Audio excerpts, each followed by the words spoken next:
Comme on a dit, vous êtes ce que vous mangez, on peut dire de la même façon, vous êtes ce que vous donnez. Donnez. Et donner, c'est Rahma, c'est le souci du pauvre, c'est la rencontre avec... Mais pas simplement, vous savez, le souci du pauvre physiquement, oui.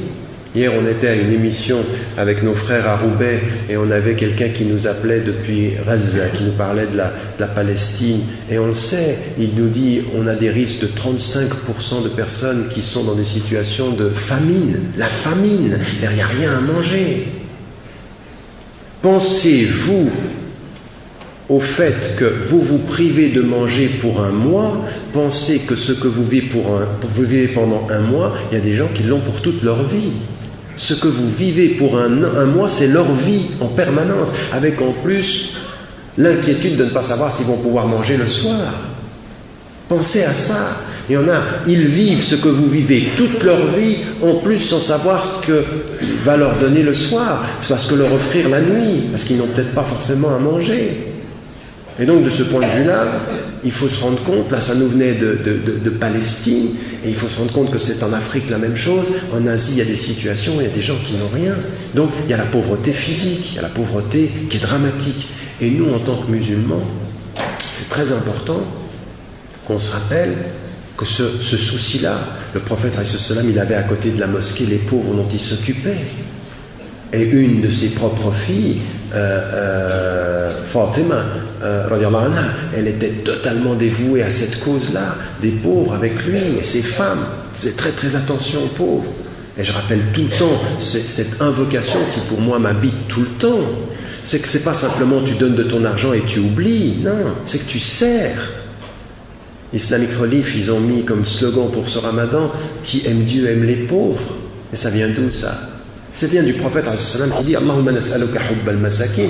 En arabe, ça a deux sens. Nous te demandons d'aimer les pauvres et nous te demandons d'être aimé des pauvres. Et pour aimer les pauvres et être aimé des pauvres, il faut être avec eux. Vous n'aimez pas les gens que vous ne rencontrez pas.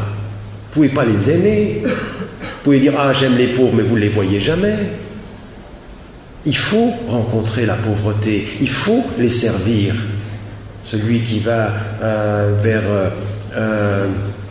le maître soufi, le maître mystique et le maître qui veut être son cher et lui dit j'ai envie d'apprendre de toi, il lui dit tu sais ce que tu vas faire, tu vas aller servir les pauvres, tu vas pendant une année tu sers les pauvres, après tu reviens. Pourquoi? Parce que servir les pauvres ça éduque l'ego, ça éduque le nafs.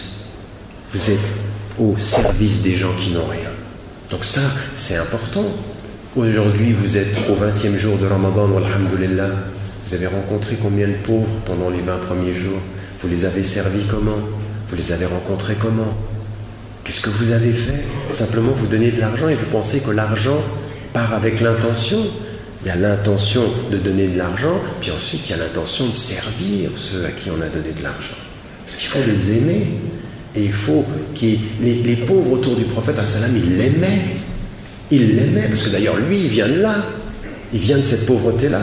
Donc il faut vraiment se souvenir que le jeûne du prophète avait cette dimension-là.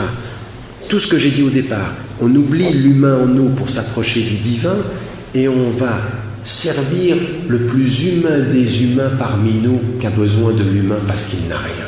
Vous voyez, le divin dans l'esprit et l'humain dans le geste. L'humain, on est avec le pauvre, on est avec celui qu'on doit servir et on doit l'aimer. Alors ça, c'est ce que l'on a au début de Surat al-Baqarah. Ceux qui donnent de ce qu'on leur a donné, mais